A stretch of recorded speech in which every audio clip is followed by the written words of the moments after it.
안녕하십니까, 이동환 TV입니다. 오늘은 숙주의 약점에 붙어 산다는 이야기를 하고자 합니다. 구독 꼭 눌러주시기 바랍니다. 다른 생물체의 영양분을 탈취해 생활하는 것을 기생이라고 합니다. 이때 서식처를 점유하고 영양분을 가져가는 생물을 기생충이라 하고, 기생충이 거주하는 생물을 숙주라고 합니다. 기생충은 숙주의 체내에 기생하는 내부 기생충과 체표에 기생하는 외부 기생충이 있습니다.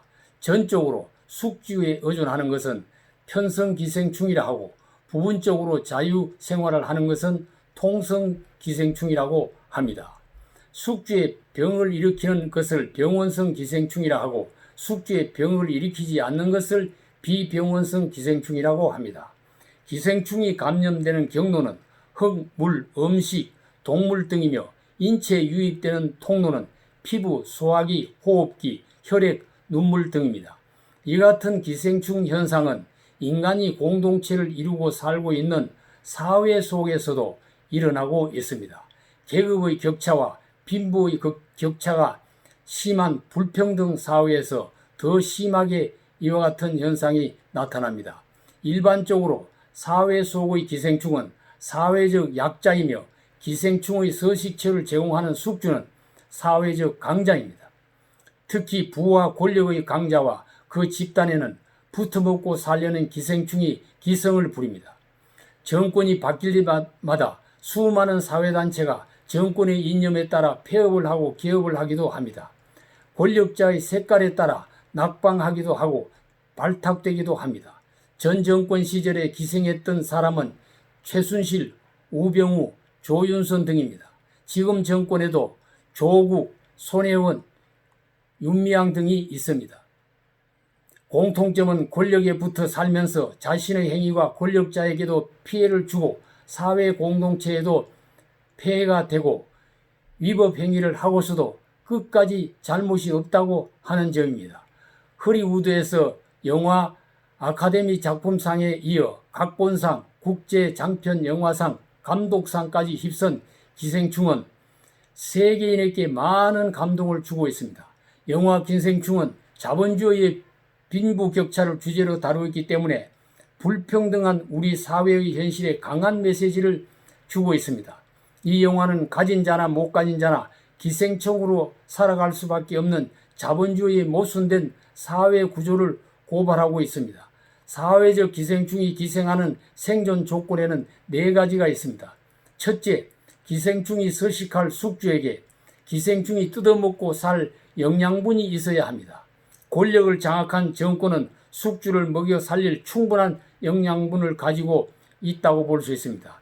국민청원이 청와대로 몰리고 청와대 사칭 사기꾼이 나오는 것도 그곳이 사회적 기생충을 유혹하는 숙주이기 때문입니다. 둘째는 기생충에게 꼼짝 못할 약점이 숙주에게 있어야 합니다.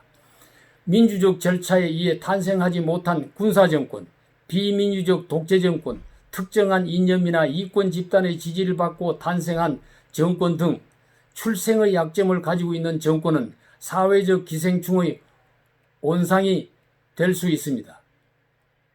셋째는 사회적 숙주의 세력과 통합력이 약하고 반대 세력에 몰리고 있어야 합니다. 이런 상황에서 숙주는 사회적 기생충의 기생을 돕고 그를 보호막으로 활용하고 공생하게 됩니다. 함께 부패하고 함께 결국은 망하게 됩니다. 넷째는 사회적 기생충이 생존하기 위해서는 사회가 항상 빈부격차와 불평등이 지속되고 불평하고 분노하는 상황이 있어야 합니다. 남북이 분단되고 있고 강대국 세력의 압박을 당하고 있고 반일 감정이 고조되고 있는 사회 현상은 사회적 기생충이 서식하는데 가장 적절한 환경이라고 볼 수가 있습니다. 이 같은 기생충은 비핵화 회담이 종결되고 한일 위안부 문제가 해결되고 사회의 불평과 분노가 없어지는 해결 상태를 원치 않습니다. 과거에 북한 도발을 정치에 이용하고 반일 감정을 선거에 써먹는 일이 있었습니다. 지금도 위안부 할머니에게 30년을 속았다는 말이 나오게 된 것도 이 정치 사회, 이 사회의 사회적 기생충과 숙주의 나쁜 장난질에서 비롯된 것이라고 봐야 할 것입니다. 기생충과 숙주가 공존하고 있는 사회의 구조를 냉철히 돌아보면서 이와 같은 사회적 기생충을 축출해야 해 나가야 할 것입니다. 감사합니다.